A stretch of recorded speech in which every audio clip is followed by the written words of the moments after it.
प्यारे बच्चों, अस्सलामु अलैकुम। जोनल एजुकेशन ऑफिस कंगन की तरफ से एक बार फिर मैं आपका उस्ताद जमशीद आरिफ बात कर रहा हूँ और आज मैं आपको एक और नज़्म जिसका नाम है ए हाउस ए होम के बारे में बताने जा रहा हूँ। आज हम इस नज़्म को पढ़ेंगे और समझेंगे। तो चलिए शुरू करते हैं। नज़्म ए हाउस ए होम को लॉरेन एम हैली ने लिखा है। इस नज़्म में शायर ने एक मकान यानी हाउस और एक होम यानी घर के फ़र्क को वाज़ेह करने की कोशिश की है। अक्सर इन दोनों चीज़ों को हम एक जैसा समझते हैं, जबकि शायर के हिसाब से ये एक जैसी नहीं होती। खुलासा,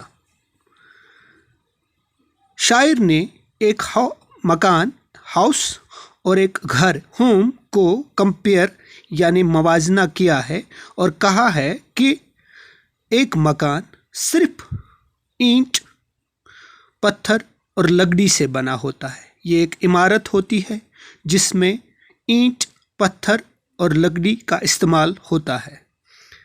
इसके कमरे होते हैं, इसके कमरों के फर्श जिनमें टाइल लगे होते हैं और खिड़कियां जिनमें शीशे लगे होते हैं और एक छत होती है जिससे एक मकान बनता है। इसके बरक्स एक घर वो जगह है जहां प्यार और हमदर्दी बसेरा करती है। ये वो जगह है जहां एक कुंबा साथ रहता है और एक दूसरे की इज्जत और एक दूसरे को प्यार देते हैं।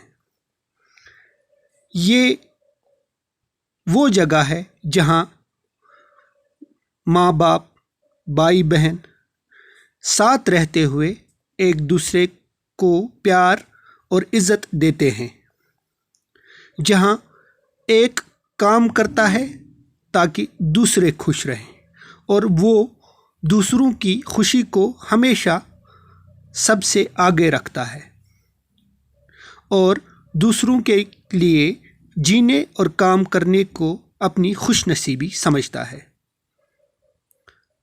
प्यारे बच्चों,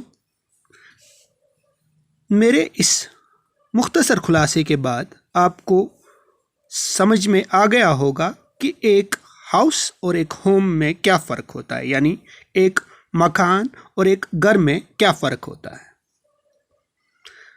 इस बात को जहन में रखते हुए मैं आपसे चंद सवालात करूंगा और आप अपने तरफ से उनके जवाबात बताएंगे। A house is made of, एक मकान किस चीज़ का बना होता है। B a home is made of, एक घर किस चीज़ का बना होता है। C the poem is written by, इस नज़्म को किसने लिखा है। D write 3 sentences about your house, अपने मकान के बारे में 3 जुमले लिखिए।